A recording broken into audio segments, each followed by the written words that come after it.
UP में उपचुनाव का रण, बयानों के क्या समीकरण। उत्तर प्रदेश में इन दिनों उपचुनावों की बहार है और इसी दौर में बयानों की भी बौछार है। जी हां, हर दिन सियासी बयानबाजी और उस पर पलटवार का दौर जारी है। नमस्कार, यूपी की खास डिबेट प्रदेश मांगे उत्तर में आप सभी का स्वागत है। मैं हूं आपके साथ सुनीता पटेल। समाजवादी पार्टी सुप्रीमो अखिलेश यादव ने एक बार फिर बहराइच दंगे का जिन्न सियासत की बोतल से बाहर निकाला और एक बार फिर से दंगे के लिए बीजेपी को जिम्मेदार ठहराया। लखनऊ में अखिलेश ने प्रेस कॉन्फ्रेंस कर प्रदेश की कानून व्यवस्था और महिला सुरक्षा को लेकर योगी सरकार पर निशाना साधा। साथ ही यह भी कहा कि जिस तरह से सरकार काम कर रही है वो हिटलर की तानाशाही को याद दिलाता है। उत्तर प्रदेश में दंगा कराने का काम बहराइच में अगर किसी ने किया तो भारतीय जनता पार्टी के नेता उसमें शामिल थे।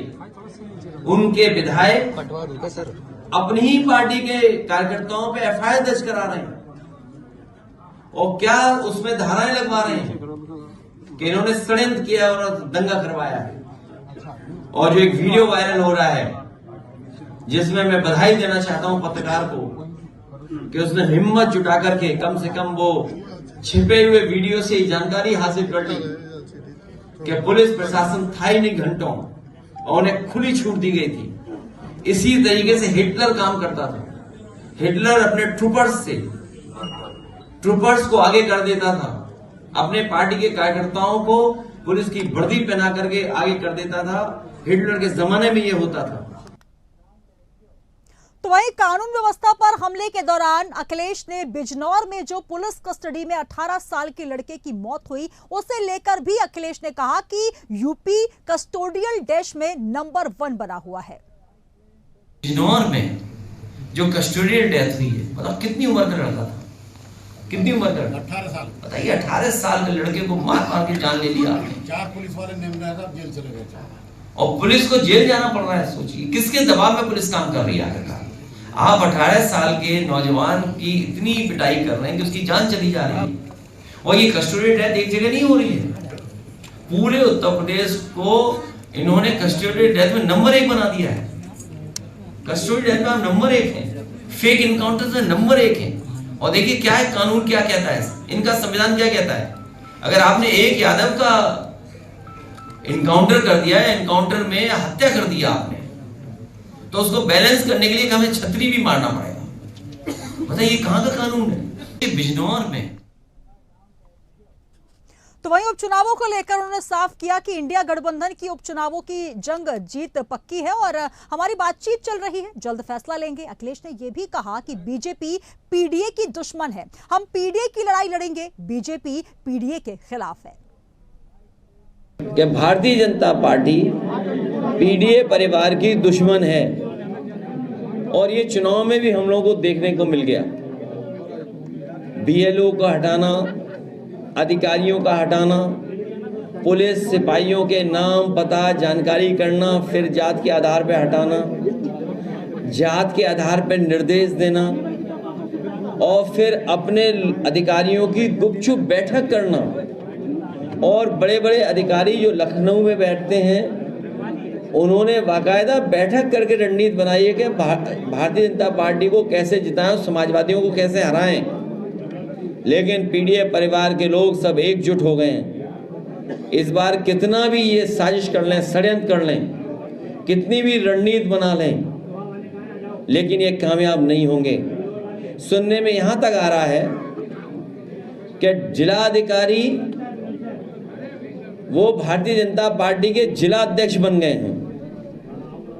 अभी अंबेडकर नगर से सुनने में आ रहा है। तो सुना आपने किस तरीके से लगातार उत्तर प्रदेश पुलिस पर भी सवाल, साथ ही योगी सरकार पर भी कई सवाल उठाए हैं और कुल मिलाकर एनकाउंटर को लेकर और बहराइच दंगे को लेकर कानून व्यवस्था किस तरीके से उत्तर प्रदेश में चरमराई है, ये सपा सुप्रीमो अखिलेश यादव ने कई सवाल उठाए। तो 9 सीटों पर उपचुनावों से पहले सियासत अपने चरम पर है। अखिलेश लगातार कानून व्यवस्था पर सवाल उठा रहे हैं और वहीं बीजेपी भी अब इसको लेकर हमलावर हो चुकी है। तो चलिए सीधे रुक करेंगे, हमारे साथ तमाम मेहमान जुड़ रहे हैं। सबसे पहले आपका परिचय करवा देती हूँ। हमारे साथ रत्नेश मिश्रा जी बीजेपी से जुड़ रहे हैं। सर बहुत स्वागत है, नमस्कार। और साथ ही चंचल यादव जी समाजवादी पार्टी से हमारे साथ जुड़ेंगे। चंचल जी बहुत बहुत स्वागत, नमस्कार। बहुत नमस्कार जी। चलिए, सबसे पहले चंचल जी आपसे ही सवाल करना चाहूंगी। जिस तरीके से जैसे ही उपचुनावों का बिगुल बजा, रणभेरी बजते ही एक साथ लगातार आरोपों की बौछार भी शुरू होती जा रही है। अखिलेश यादव जी लगातार प्रेस कॉन्फ्रेंस के माध्यम से हो या फिर जब नामांकन पर्चा दाखिल करने पहुंचे, सीधे सीधे बीजेपी को घेरते नजर आ रहे हैं। क्या कहेंगे, बहराइच को लेकर लगातार सियासत और आरोप एक साथ नजर आ रहे हैं? देखिए मैडम, बहराइच में तो बीजेपी का पूरी तरीके से पर्दाफाश हो चुका है। किस तरीके से सुनियोजित तरीके से भारतीय जनता पार्टी के लोगों ने दंगा कराने का काम किया और शासन प्रशासन को इतनी खुली छूट दे रखी थी। आपको याद होगा, आदरणीय राष्ट्रीय अध्यक्ष जी ने भी आपने चलाया था, जिस तरीके से हिटलर अपने लोगों को, अपने कार्यकर्ताओं को पुलिस की वर्दी पहना करके अपने लोगों को बीच में छोड़ दिया करता था, उसी तरीके से भारतीय जनता पार्टी ये काम कर रही है। और ये हम लोग तो कह ही रहे हैं लगातार, लेकिन भारतीय जनता पार्टी के विधायक लगातार इस बात को उठाते हुए उन्होंने यहां तक की एफआईआर भी कराई है। और सुनिए, दूसरी बात मैं आपसे कहना चाहता हूं, जो बहुत प्रमुख सवाल है, अगर आप देखें तो अभी भारतीय जनता पार्टी के जितने जिलाधिकारी हैं वो अधिकतर, अभी जब आपने अभी गन्ना समितियों का चुनाव था, जो सोसाइटी कोऑपरेटिव और जो चुनाव भी चल रहे थे, देखा होगा किस तरीके से विपक्ष के लोगों को पर्चा दाखिल नहीं करने दिया, तो जिलाधिकारी जिलाध्यक्ष बनकर के काम कर रहे हैं। तीसरी बात जो प्रमुख है कि आज भारतीय जनता पार्टी में पिछड़ों का क्या सम्मान है। मैं आपको एक वानगी बताता हूं। पिछड़े से आने वाले विधायक योगेश वर्मा जी, जिनके ऊपर मुख्यमंत्री का सजातीय व्यक्ति अवधेश सिंह उनको थप्पड़ मारता है पब्लिक प्लेस से, और वर्मा जी बेचारे अपनी एफआईआर नहीं लिखा पाते हैं। तकरीबन 6-7 दिन लग गए उन्हें अपनी एफआईआर लिखाने में। और मैं आपके चैनल के माध्यम से दावा कर सकता हूं कि उस विधायक के खिलाफ जो उन्होंने एफआईआर लिखाई है, जो अवधेश सिंह के खिलाफ, क्योंकि वो मुख्यमंत्री का सजाती व्यक्ति है, उसके खिलाफ कोई कार्रवाई भी नहीं होगी, ना वो जेल जाएगा, ना उनके घर बुलडोजर चलेगा। और सोचिए, जहां पर मैडम, जहां पर सत्तारूढ़ पे बैठा हो विधायक, जिसके खिलाफ जो है कार्रवाई, जिसको पीटा जाता है, वो अपने लिए लड़ाई नहीं लड़ सकता है, तो आप अनुमान लगा लो कि उत्तर प्रदेश में लॉ एंड ऑर्डर की क्या स्थिति है। जो लोग पहले कहा करते थे कि महिलाएं जो है पूरा जो है गहने लाद करके घूमती हैं, कोई सेफ है, सुरक्षित है, आज उत्तर प्रदेश में अभी आपने देखा हुआ, कल हेड कांस्टेबल का के साथ उसकी छिनैती हुई, तो उसकी डकैती हो जा रही है। हेड कांस्टेबल साहब, चलिए जवाब ले लेती हूँ रत्नेश मिश्रा जी से। रत्नेश जी, लगातार बहराइच दंगे के बाद, जी सर सुन लीजिए, बहराइच दंगे के बाद लगातार आरोप प्रत्यारोप की राजनीति तो चल ही रही है, लेकिन अब कहीं ना कहीं जो उपचुनाव सर पर हैं उसको लेकर अब सियासत और तेज होती नजर आ रही है। कानून व्यवस्था ध्वस्त है, लगातार कांग्रेस भी यही कह रही है, सपा भी यही कह रही है, और अब तो सीधे सीधे आरोप ये कि बहराइच दंगा प्रायोजित था, वो भी योगी सरकार के द्वारा। क्या कहेंगे?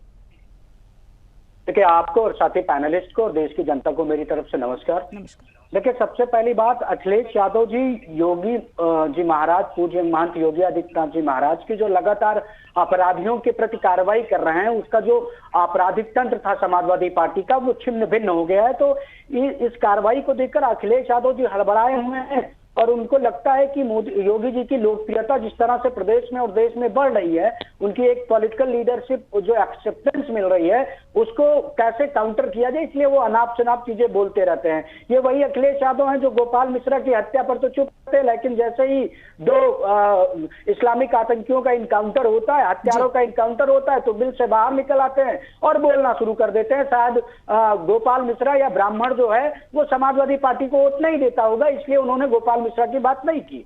अब जो हमारे समाजवादी पार्टी के साथी ने कहा कि और अखिलेश जी ने भी कहा कि भाजपा के डीएम, तो देखिए अनुभव कभी न कभी बोलते वक्त आ ही जाता है सामने जी। वास्तव में समाजवादी पार्टी की सरकारों में चाहे अखिलेश यादव जी मुख्यमंत्री रहे हो, चाहे मुलायम सिंह यादव जी मुख्यमंत्री रहे हो, तो तत्कालीन समय पे जिलों में जो जिलाधिकारी होते थे वो इनके जिलाध्यक्ष के अधीन काम करते थे। तो इनको लगता है कि वही वाला सिस्टम चल रहा होगा, तो वही वाला ये बोल देते हैं और अनुभव बोलते वक्त सामने आ ही जाते हैं। तो भैया, ये समाजवादी पार्टी की सरकार नहीं है जहां सपा के जिलाध्यक्ष के अधीन काम करता रहा वो जिलाधिकारी। तो इस प्रकार की अनर्गल बातें मत करिए। दूसरी जो बात इन्होंने ओबीसी की, तो देखिए ओबीसी पे हालत क्या है इनकी, अब क्या बताऊंगा तो अभी फिर बहुत ज्यादा हंगामा मच जाएगा, लेकिन कुछ चीजें कह ही देता हूं।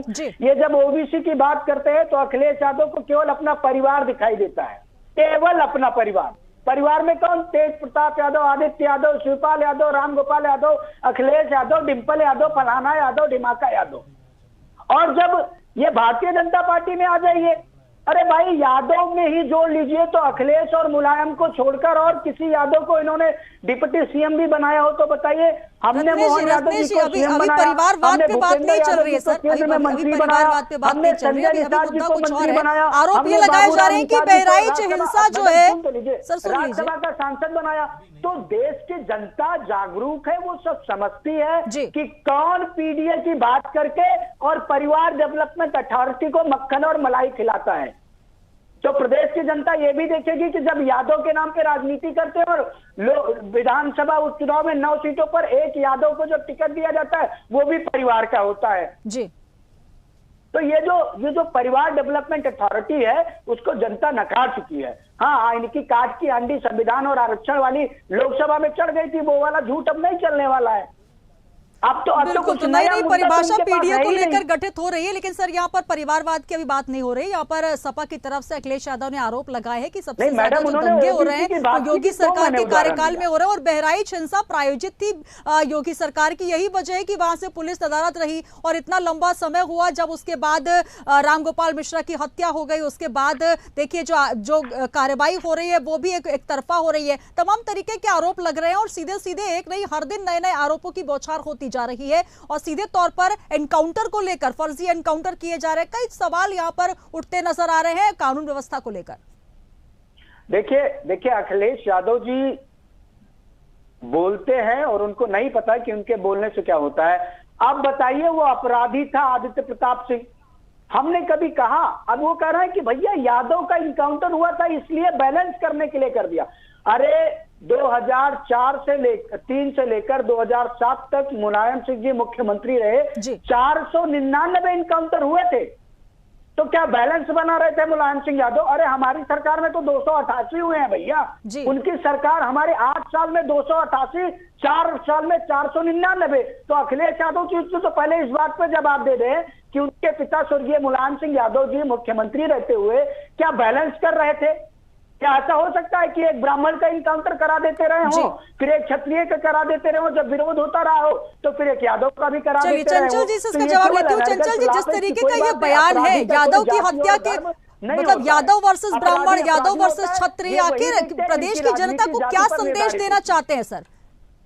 क्योंकि जिस तरीके से देखिए अभी रत्नेश जी भी गिनवा रहे हैं, मुलायम सरकार में अगर आप एनकाउंटर की संख्या देखें 4 साल में 499 एनकाउंटर हुए हैं। योगी सरकार में अगर बात की जाए तो 207 एनकाउंटर हुए हैं। तो कहीं ना कहीं आरोप तो आप लगा रहे हैं योगी सरकार पर, लेकिन आंकड़ों के लिहाज से देखा जाए और आपको मुख्यमंत्री जब रहे अखिलेश यादव, चलिए वो भी बता देती हूँ, रत्नेश जी ने नहीं बताया, 15 मार्च 2012 से 31 दिसंबर 2012 के बीच 27 दंगे। 15 मार्च 2012 वो तारीख जब अखिलेश यादव ने मुख्यमंत्री पद की शपथ ली थी। उसके बाद अगर आंकड़ों की बात करें 2013 तक प्रदेश में 38 दंगे हो चुके थे। यानी कि औसतन अगर निकाला जाए आंकड़े जो आप गिनवा रहे हैं तो आंकड़ों के हिसाब से हर महीने एक दंगा हुआ है। क्या कहेंगे? जब आप योगी सरकार पर निशाना साध रहे हैं तो मुलायम और अखिलेश सरकार के भी जरा आंकड़े निकाल कर देखिए।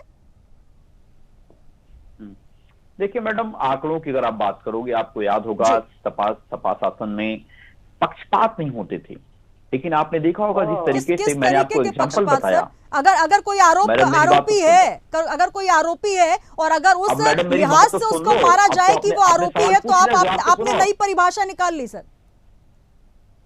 अब मैं जवाब दूं? हाँ जी, चलिए बताइए कैसा पक्षपात? मैंने आपको बताया कि पक्षपात नहीं होते थे, आपको मैंने एग्जाम्पल बताया।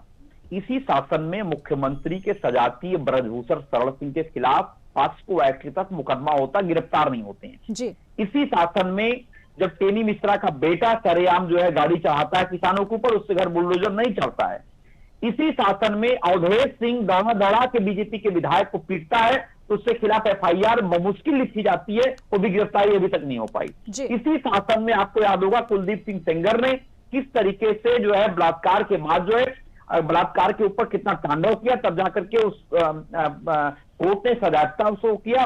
सजागता व्यक्ति घर बुलडोजर नहीं चलता है। इसी शासन में चिन्मयानंद स्वामी के खिलाफ एक लड़की आरोप लगाती है, बलात्कार का, उस लड़की को जेल में डाल दिया जाता है। ये पक्षपात की बात कर रहा हूं। इसी शासन में बीएचयू आईटी के 3 दरिंदे, भारतीय जनता पार्टी के आईटी सेल के नौजवान, वो तीनों लड़कों ने जो है एक बीएचयू आईटी की छात्रा के साथ दरिंदगी करते हैं। और वो घटना के साथ सोचिए, जो अब पूरे हमारी बीएचयू आईटी की बहनें धरने पर बैठती हैं, उसके बाद जो है जाकर के तब जाके कार्रवाई होती है, तब जेल जाते हैं। वकालत छूटने के बाद उनका स्वागत समारोह, सम्मान समारोह कराती है बीजेपी।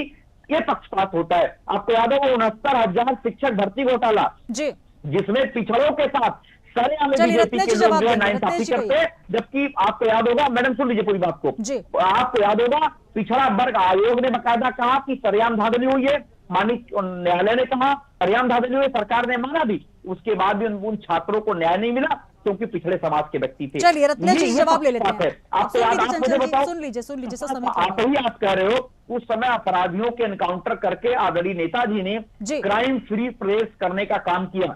आज मुझे बता दो, रत्नेश मिश्रा बैठे हैं, इनकी चलिए रत्नेश मिश्रा जी बता रहे हैं जिस तरीके से आपने अब अपराधों और लिस्ट को लेकर भी नई आपने पूरी परिभाषा कर दी है कि मुलायम जी के कार्यकाल में चुन कर एनकाउंटर जो हुए थे वो अपराधी थे। जी चलिए जवाब ले लीजिए। जवाब देने ना, अभी इनकी प्रवक्ता हटा दी जाएगी। करिए भाई, बीजेपी के नेताओं की हालत है कि मुख्यमंत्री के सजाती नेताओं के बारे में किसी के बोलने की हिम्मत नहीं है। महोदय कह दीजिए।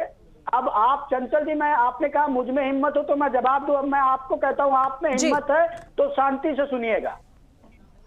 अब मैं बताता हूं, एसपी मुकुल द्विवेदी की मथुरा में यादवों ने हत्या की, जवाहर बाग में। संतोष यादव की मथुरा के जवाहर बाग में यादवों ने हत्या की। डीएसपी जियाउल हक की प्रतापगढ़ कुंडा में यादवों ने हत्या की। तो क्या यादवों को हत्या का लाइसेंस मिला हुआ था पुलिस अधिकारियों की? और ये नहीं, ये तो ऑन रिकॉर्ड है। मुकुल द्विवेदी को जवाहर बाग के दंगों में मारा गया, एसएचओ संतोष यादव को जवाहर बाग के दंगों में मारा गया, जियाउल हक को प्रतापगढ़ में यादवों ने मार दिया। चंचल जी आप बताएं आंकड़े। यादवों को देखकर तो बचा लिया जाता था। और आपको सुना लीजिए, ये कहते थे भेदभाव नहीं होता। मैं आपको बता दूं, 22 मई 2016 की एक रिपोर्ट छापी थी नवभारत टाइम्स ने। उसमें उन्होंने बाकायदा रूल नंबर वाइज 2011 पीसीएस के परिणाम में ये बताया था कि किस पद पर कितने यादव सिलेक्ट हुए। एसडीएम का रूल नंबर ये, डीएसपी का रूल नंबर ये, और वो रिपोर्ट आप कहेंगे चंचल जी तो मैं ट्विटर पे आपको टैग करके पोस्ट करूंगा, उसका जवाब वहां लिख के दीजिएगा। वो पूरी की पूरी रिपोर्ट है, नवभारत टाइम्स ने छापी थी। अगर गलत छापी होगी तो उनके ऊपर मुकदमा कर दीजिएगा। अब इन्होंने बात की बृजभूषण सिंह की। बृजभूषण सिंह के ऊपर चार्जेस फ्रेम हुए, चार्जशीट गई है और कोर्ट में उनके खिलाफ मुकदमा चल रहा है। और जब न्यायालय में मामला चला जाता है तो उसमें कार्यपालिका के हाथों में चीजें नहीं रह जाती हैं, फिर न्यायालय के अधीन हो जाता है। अब एक चीज और मान लीजिए कि पीडब्ल्यूडी ने बहराइच के दंगाइयों के घरों को नोटिस लगाया था। माननीय सर्वोच्च न्यायालय ने कह दिया कि नहीं अभी आप बुलडोजर नहीं चलाएंगे, तो हम तो न्यायालय के खिलाफ नहीं जा रहे ना, क्योंकि कार्यपालिका जो है वो न्यायालय के निर्णयों में हस्तक्षेप नहीं करती। कुलदीप सिंह सेंगर को माननीय सर्वोच्च न्यायालय ने आजीवन कारावास की सजा दी, वो जेल में बंद है। मैं पूछना चाहता हूं कि जब ये दलितों और पिछड़ों की बात करते हैं तो मोईद खान जो भदरसा का नगर अध्यक्ष था समाजवादी पार्टी का, जिसके आरोपी का डीएनए मैच हुआ पीड़िता के साथ, और ये अभी ये कहेंगे महोदया, अभी ये कहेंगे कि डीएनए नहीं मैच हुआ, तो गैंग रेप के मामलों में गर्भ उसी का ठहरता है जो युवा होता है सबसे, और गैंग रेप के मामलों में डीएनए किसी एक से ही मैच करेगा, विज्ञान कहता है। ठीक, ये मैं नहीं कह रहा हूं, साइंटिफिकली डीएनए किसी एक से ही मैच करेगा। उस मामले में सुप्रीम कोर्ट की गाइडलाइन है कि गैंग रेप के मामलों में पीड़िता का जो बयान होगा वही प्राइम एविडेंस होगा और उसी के आधार पर केस रजिस्टर किया जाएगा। लेकिन समाजवादी पार्टी नहीं करता। अब सुन लीजिए, मैंने आपके बीच में नहीं बोला था भाई, चंचल भाई सुना करिए थोड़ा। अब आ जाते हैं, शुक्र तो मैं इस बात का करता हूं कि इन्होंने बहराइच के दंगाइयों के डीएनए टेस्ट की मांग नहीं की, नहीं तो कह देते कि डीएनए टेस्ट कराइए वो मुस्लिम है कि नहीं है। खैर वहां पर भी भारतीय जनता पार्टी को सच्चाई पता रत्नेश जी, चलती, चंचल क्योंकि जी, DNA उत्तर प्रदेश की अगर राजनीति की बात करें, जिस तरीके से एनकाउंटर को लेकर राजनीति, दुष्कृत्य को लेकर राजनीति, हर तरीके से अब दंगों को लेकर यहाँ पर सियासत देखी जा रही है। कुल मिलाकर बताइए ना आप, जिस तरीके से आंकड़ों की बात हो रही है, अब ये गिनवाया जा रहा है कि मुलायम सिंह के कार्यकाल में कितने दंगे हुए, कितने एनकाउंटर हुए, अखिलेश सरकार में कितने दंगे और कितने एनकाउंटर हुए, अब योगी सरकार में कितने और दंगे और एनकाउंटर। कुल मिलाकर सरकारें कोई भी रही हो, जनता ने ये सब भुगता है। अगर मोहित खान की भी बात आप कर रहे हैं तो वहां पर अखिलेश यादव ने जिस तरीके से सवाल उठाए, वहां पर पीड़िता के बयानों को लेकर और इसके साथ साथ डीएनए टेस्ट को लेकर कई सवाल आप पर भी उठे यहाँ पर सपा पार्टी पे। कुल मिलाकर उत्तर प्रदेश की जनता ही भुगत रही है लगातार, चाहे वो बहराइच दंगे हो या फिर मुजफ्फरनगर के दंगे जहां पर 3-3 सेना बुलाई गई। क्या कहेंगे उसके लिए? मैडम मैं छोटा सा कमेंट, चंचल जी मेरा एक छोटा सा सवाल है, फिर आप बोलिएगा एक बात का। एक सवाल और ले लेती हूँ सर। रत्नेश जी कहाँ सवाल बताइए सर। सुनिए, देखिए एंकर महोदय, एक चीज आप मुझे, जितने लोगों का इनकाउंटर हुआ, जितने लोगों के घर पर बुलडोजर चला, आप एक ऐसे व्यक्ति का नाम बताइए जिसके ऊपर आपराधिक मुकदमा न दर्ज किया गया हो या उसने गलत जगह पर या सरकारी जमीन पर कब्जा न किया हो। मैं चंचल भाई का उदाहरण देता हूं, चंचल भाई ने कोई अपराध नहीं किया, क्या योगी जी ने इनके यहाँ बुलडोजर भेजा? आप हैं, आपने कोई अपराध नहीं किया। रत्नेश जी, टाइमिंग को लेकर सवाल है सर, टाइमिंग को लेकर सवाल है। सबसे बड़ा सवाल यहाँ पर ये उठ रहा है कि आप पहले क्यों नहीं चिन्हित कर लेते सर, अगर वहां पर अवैध कब्जा था तो? बात तो वहीं पर उठ रही है। अपराधियों को आप बचाएंगे तो प्रदेश की जनता बुद्धिमान है, वो आपको जीरो पर पहुंचाने में देरी नहीं करेगी। जी चंचल जी, देखिए मैंने कई सारे सवाल के जवाब पूछे थे, लेकिन ये अपने जवाबों से बचते रहे। मैंने ये कहा था कि कुलदीप सिंह सेंगर के मामले में सजायाफ्ता व्यक्ति के घर बुलडोजर बाबा ने क्यों नहीं चलाया? क्योंकि मुख्यमंत्री सजाती थे। ब्रजभूषण शरण सिंह मुख्यमंत्री की सजाती है, इसलिए वो उनकी गिरफ्तारी नहीं हुई, न उनका बुलडोजर चला, जबकि उनके खिलाफ पॉक्सो एक्ट पर मुकदमा है। अभी अगर खुदा न खास्ता, इन्होंने मेरा एग्जाम्पल लिया, अगर अपने भाई के खिलाफ अगर कोई पॉक्सो एक्ट पर मुकदमा हो जाएगा, जेल जाएंगे। पहले सुनिए मेरी बात तो सुन लो भाई, अब सुन लो पहले आप।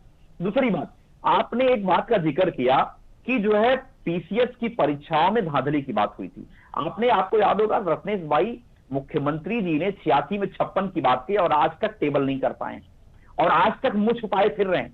अभी दोबारा मुख्यमंत्री के बोलने की हिम्मत नहीं हुई कि 86 में 56 की बात करें। दबावली अखिलेश यादव ने टेबल कर दिया, एक साल का डेटा उनके सामने आ गया।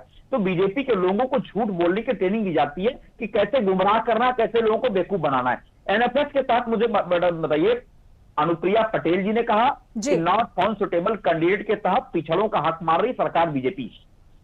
संजय निषाद जी ने भी कहा और ओम प्रकाश राजभर बराबर कहते रहते हैं और बीजेपी के लोग भी दबी जुबान में कहते हैं और जानते हैं विश्वविद्यालयों में नियुक्तियां। चंचल जी जहां पर अखिलेश यादव जी जो इस दंगे की बात कर रहे हैं सर, मोहित खान की बात कर लीजिए, जहां पर एक दुष्कर्म हुआ एक बच्ची के साथ, उसको लेकर आपने डीएनए की बात कर ली, और अब आप अपराधियों का जहां पर संरक्षण की बात कर रहे हैं, उन अपराधियों की जिसने एक व्यक्ति की गोली मारकर हत्या कर दी, उसका कसूर क्या था? वहां से जुलूस निकल रहा था और जुलूस के भीड़ में अगर किसी को भीड़ तंत्र इस तरीके से निशाना बनाएगा और अब कार्रवाई हो रही है, तो आप ये बात कर रहे हैं कि सरकार चुन चुन के यादव वर्सेस ब्राह्मण, यादव वर्सेस क्षत्रिय। तो कुल मिलाकर सर यहाँ पर अपराधियों को किस तरीके से अपराध का सजा दी जाएगी, इसको खौफ कैसे होगा? अगर एक पार्टी सजा देती है, दूसरी उसके बचाव में खड़ी हो जाती है। कुल मिलाकर यही हाल है उत्तर प्रदेश के, चाहे आज से देखें या 2012 के पहले से लगातार यही स्थिति है, चाहे कार्यकाल मुलायम सिंह यादव का रहा हो, अखिलेश यादव का, या फिर योगी सरकार में वही स्थिति हो रही है। आखिर इस हिंसा के मामले में, दंगों के मामले में सरकारें एक क्यों नहीं होती? तभी तो यही वजह कि लगातार यहाँ पर सांप्रदायिक हिंसा होती है, दंगों की आग में भड़कता हुआ उत्तर प्रदेश नजर आता है। अरे मैडम, हम लोग भी जवाब दें? बिल्कुल बिल्कुल सर, आपका ही सुन रही हूँ, और जिस तरीके से गोल गोल जवाब आप दे रहे हैं सर, इसलिए मुझे ये सवाल पूछना पड़ रहा है। अरे मैडम सुन तो लो अब। जी बोले। सुनिए, आपको याद होगा बहराइच दंगे में बीजेपी के विधायक ने पूरी तरीके से पर्दाफाश कर दिया कि बीजेपी के लोगों ने दंगा भड़काया जी। अब बीजेपी के लोगों को खुली छूट दी गई कि दंगा करो। इवन कि खुद उसने विधायक ने भी आरोप लगाए कि मेरे ऊपर भी हमला की बहुत बड़ी साजिश थी। अब समझ लो आप कि किस दिशा में देश को ले जाना चाहते हैं बीजेपी के लोग। दूसरी बात, आप परिवारवाद की बीजेपी के साथ ही हमारी बात कर रहे थे। आप मुझे बताओ, जिसके पास परिवार होगा, आदरणीय मुख्यमंत्री के पास परिवार नहीं है, आदरणीय प्रधानमंत्री का परिवार नहीं है, और जितने भी परिवार बीजेपी के नेताओं के पास है, जो बड़े नेता, जैसे राजनाथ सिंह से लेकर कल्याण सिंह से लेकर के, चाहे लाली टंडन से लेकर के, चाहे रीता बहुगुणा जोशी हो, चाहे इनके इतने घटक दल हैं, जी। सबके बच्चे पॉलिटिक्स में हैं, लेकिन वो परिवार उनको नहीं दिखाई देता है। सर जिस जेपी नारायण के लिए अभी आप लड़ रहे थे सर, सुन लीजिए अखिलेश यादव सामने खड़े थे, वो जेपी नारायण जातिवाद परिवारवाद के सख्त खिलाफ थे, जिनकी मूर्ति पर माल्यार्पण करने के लिए आप सड़कों पर उतर आए, और आज आप बात कर रहे हैं कि परिवारवाद नहीं था। तो क्या समाजवादी पार्टी में सिर्फ परिवार में ही चेहरे हैं? यही तो आरोप लग रहे हैं लगातार, यही बात तो हो रही। क्या बाकी लोग काबिल नहीं है? क्या चंचल यादव काबिल नहीं है? क्या रत्नेश जी काबिल नहीं है? क्या अगर तमाम पार्टियों की बात करें तो यही बात उठ रही है सामने बार बार आके? जनता समझ पाएगी, आप जो बोल रहे मैं जवाब दे रहा हूं। बीजेपी में जितने भी नेता हैं, जिसके भी परिवार है, वो सबके सब राजनीति में है। जिसके परिवार नहीं है वो कहां से राजनीति में आएंगे? अगर प्रधानमंत्री तो अपनी पत्नी को छोड़ दिया, उन्होंने परिवार को आगे नहीं बढ़ाया, परिवार को आगे बढ़ाया नहीं उन्होंने, तो फिर कैसे परिवार होगा? दूसरी बात मैं कहना चाह रहा हूं कि अगर आपने देखा होगा कि बीजेपी में चाहे वो श्रद्धेय कल्याण सिंह हो, उनके बेटे सांसद, उनके मंत्री हैं, चाहे वो अनुप्रिया पटेल जी हो, चाहे वो संजय निषाद हो, चाहे प्रकाश राजभर हो, चाहे वो रामविलास पासवान हो, चाहे बीजेपी के बड़े नेता हो, चाहे वो आपने देखा होगा रविशंकर प्रसाद, जी रत्नेश जी बोले, जिसके बेटे एक्टिव पॉलिटिक्स में मेंबर ना हो, मेंबर ऑफ पार्लियामेंट, असेंबली ना हो, एमएलए ना हो, सब है, लेकिन ये भाजपाइयों को परिवारवाद की परिभाषा का पता नहीं है। चलिए सुन लेते हैं रत्नेश जी, चलिए आपकी परिभाषा सुन ली सर, रत्नेश जी की भी सुन लेते हैं। मैंने इनसे सवाल पूछा कि जिस लड़की ने चिन्मयानंद स्वामी के खिलाफ आरोप लगाया, इन भाजपाइयों ने जेल भेजा उसे। 3 बीएचयू के आईटी के दरिंदे, चंचल जी सुन लीजिए सर, समय की कमी है सर, आप ही बोलते जा रहे हैं। उनके खिलाफ बुलडोजर बाबा, चलिए रत्नेश जी बोले, क्यों नहीं चला? आप ये शांत हो जाए मैम, दोनों लोग बोलेंगे तो बात नहीं जा पाएगी। चलिए चंचल जी रोकना चाहूंगा। आज सुनिए मैडम, आज पूरे देश में भ्रष्टाचार की बात करें तो बीजेपी के लोग भ्रष्टाचार की बात करते लोग हंसते हैं, कहते बताओ मोदी जी भ्रष्टाचार की बात करेंगे? जो कहते थे कि बताओ भाइयों बहनों, चक्की पीसिंग अजीत पवार से लेके जवाब दे दूं। चलिए सर रोकना चाहूंगी चंचल जी रोकना चाहूंगी। आरोप आप पर भी बहुत सारे लगे हुए हैं, जहां पर डिप्टी सीएम ने भी आरोप लगाए हैं कि सपा से अगर दंगाइयों को, फसादियों को अलग कर दिया जाए तो समाप्तवादी पार्टी हो जाएगी। वही आरोप आप बीजेपी पर लगा रहे हैं, आरोप बीजेपी आपकी तरफ लगा रही है। चलिए रत्नेश जी जवाब दे दूं अब। हाँ जी सर बोले। जी मैं जवाब दे दूं। हाँ जी रत्नेश जी आपसे ही कह रही हूँ, बोलिए सर। देखिए चंचल भाई ने बृजभूषण सिंह जी को लेकर सवाल पूछा, तो अभी साक्षी मलिक ने कल ही कहा है कि विनेश फोगाट बृजभूषण शरण सिंह के खिलाफ षड्यंत्र करके कुछ WFI के अध्यक्ष बनना चाहती थी। ये साक्षी मलिक वो हैं जो विनेश फोगाट के साथ पूरे आंदोलन में कदम से कदम मिला के बैठी रही, और उन्होंने कल खुद इस बात को कहा, और उन्होंने अपनी किताब में भी इसका उल्लेख किया। मैं आपके बीच में नहीं बोला था प्लीज, उन्होंने अपनी किताब में भी इसका उल्लेख किया है जी। और रही पास्को एक्ट में बृजभूषण सिंह जी के खिलाफ मामला दर्ज होने की बात, तो शायद चंचल जी को नहीं पता है कि पास्को एक्ट जिस पहलवान की तहरीर पे लगाया गया था, उस पहलवान ने बाद में कहा कि मुझसे जबरदस्ती तहरीर दिलवाई गई थी और मुझे बहलाया फुसलाया गया था, और उस पहलवान ने और उसके परिवार ने अपनी तहरीर वापस ली थी। तो पास्को का तो मुकदमा नहीं है, इन्होंने खुले तौर पर झूठ बोला। तीसरी बात इन्होंने कही कि प्रधानमंत्री जी और माननीय मुख्यमंत्री योगी आदित्यनाथ जी का परिवार नहीं है, गलत, ये झूठ है जी। पूरा भारत माननीय प्रधानमंत्री जी का और माननीय मुख्यमंत्री जी का परिवार है। भारत का प्रत्येक नागरिक उनका परिवार है। परिवार का मतलब केवल काका, चाचा, मामा, मौसी, बुआ, फूफा, भैया, भौजी, भतीजी, भतीजा और साला, साली, जीजा, दीदी नहीं होता भैया। परिवार का मतलब होता है जब आप राजनीति में आप पूरे राष्ट्र को अपना परिवार माने। और चलिए सर, समय की कमी है रत्नेश जी, बहुत शुक्रिया चंचल जी, आपका भी बहुत बहुत धन्यवाद। और जिस तरीके से परिवारवाद की परिभाषा बताई जा रही है, जहां पर चंचल जी ये कह रहे हैं कि चाहे योगी जी हो या फिर मोदी जी, उनका परिवार नहीं है, इसलिए परिवारवाद वो नहीं कर सकते। तो कुल मिलाकर कहा जा सकता है कि सियासत चरम पर है, क्योंकि उत्तर प्रदेश में सियासत के बीच उत्तर प्रदेश का उपचुनाव चरम पर है, और यही वजह है लगातार आरोप प्रत्यारोप सियासत चल रही है, चाहे वो दंगों की बात हो या लगातार जिस तरीके से कार्रवाई अपराधों पर हो रही है, अपराधियों पर हो रही है, और एनकाउंटर को लेकर भी लगातार सवाल उठ रहे हैं। लेकिन सबसे बड़ा सवाल ये कि उत्तर प्रदेश की जनता सब जानती है, और निश्चित तौर पर जब 9 सीटों पर उपचुनाव होंगे और इसका रिजल्ट सामने आएगा तो यह भी स्पष्ट हो जाएगा कि आरोप प्रत्यारोप की राजनीति से इतर जनता सब कुछ जानती है। और उत्तर प्रदेश में उत्तर मांगे जवाब में फिलहाल इतना ही। दीजिए इजाजत, बने रहिए इंडिया के साथ। नमस्कार।